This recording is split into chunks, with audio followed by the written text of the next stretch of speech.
Hey everyone, welcome back to my another blog. আর আজকে ছিল 31st বারবিকিউ নাইট আমাদের।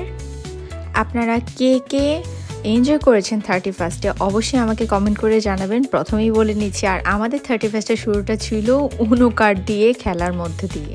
সো প্রথমেই আসার পরপর আমরা খেলতে বসে গিয়েছিলাম, কারণ বারবিকিউ পার্টি করতে আরও অনেকটা লেট আছে। আর এখন মাত্র বাজছিল সন্ধ্যা 7টা। আর আমরা প্রথমে উনো খেলে নিলাম, আর তারপর হচ্ছে ট্রিভ একটু নাস্তা করে নিল, ওর খালামণি ওকে নাস্তা করিয়ে দিচ্ছে। আর তারপরেই সকালবেলা থেকে প্রিমা যেই চিকেনটাকে ম্যারিনেট করে রেখেছিল বারবিকিউর, সেটা দেখিয়ে নিচ্ছিল। সো বারবার আমাদেরকে তাড়া দিচ্ছিল, বলছিল যে কয়লাগুলো জ্বলতে সময় লাগবে, সবাই তাড়াতাড়ি উপরে চলো।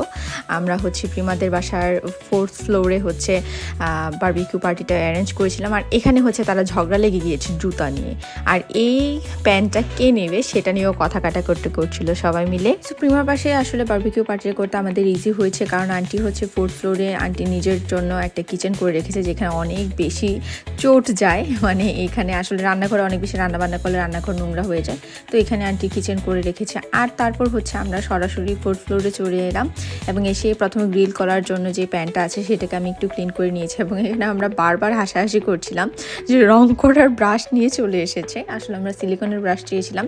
তো যাই হোক, আমাদের সব কিছু অ্যারেঞ্জ করে দিয়েছিল প্রিমার খালাতো দেবর সিয়াম। সো বাচ্চাটা যদি আমাদেরকে হেল্প না করতো আমাদের জন্য একটু টাফ হয়ে যেত।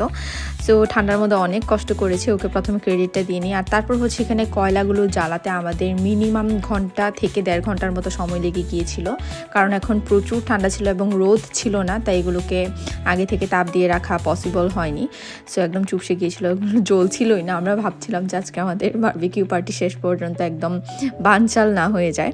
সো যাই হোক, তারপরে আমরা কয়লাগুলোকে জ্বালাতে সক্ষম হই, এবং তারপরে হচ্ছে সব কিছু অ্যারেঞ্জ করে এখানে প্রিমা চিকেনগুলোকে নিয়ে চলে আসে, এবং গ্রিলের মধ্যে একটা একটা করে হচ্ছে চিকেন দিয়ে দেয়, এবং খুবই সুন্দরভাবে হচ্ছে ও এই গ্রিলটা করতে পেরেছে, মানে বারবিকিউ পার্টির যে চিকেনটা হয় আর কি। তো এটাতে ও এক্সপার্ট, ও আগেও 2-1 বার করছে, বাট আমাদের জন্য ছিল ফার্স্ট টাইম। আমরা আগে কখনো এক্সপিরিয়েন্স করিনি, বাইরে খেয়েছি বাট নিজেরা কখনো করা হয়নি। সো যে দেখেন কি সুন্দর লাগছিল কয়লাগুলোকে এভাবে দেখতে, এবং খুব হিট লাগছিল। ঠান্ডার মধ্যে আসলে এরকম গরম গরম লাগতে ভালো লাগে লাগাতে। সো বারবিকিউতে ব্রাশ করার জন্য হচ্ছে একটা সস হয়, এটা হচ্ছে মাস্টার্ড অয়েল, তারপর হচ্ছে এখানে বারবিকিউ সস এবং হচ্ছে টমেটো সস, সব কিছু দিয়ে হচ্ছে এটা বানিয়ে নিয়েছে প্রিমা। আর এখানে আমাদের ফার্স্ট পার্টের হচ্ছে চিকেনগুলো মোটামুটি হয়ে গিয়েছে, এবার হচ্ছে বাকি চিকেনগুলোও দেওয়া হয়েছে। আর এখানে হচ্ছে প্রিমার একটা ভাইয়ের মেয়েও ছিল, আদিবা পিচিটা, ও আমাদের সাথে পুরোটা সময় ছিল এবং খুব এনজয় করেছে বারবিকিউ পার্টি। আর এই যে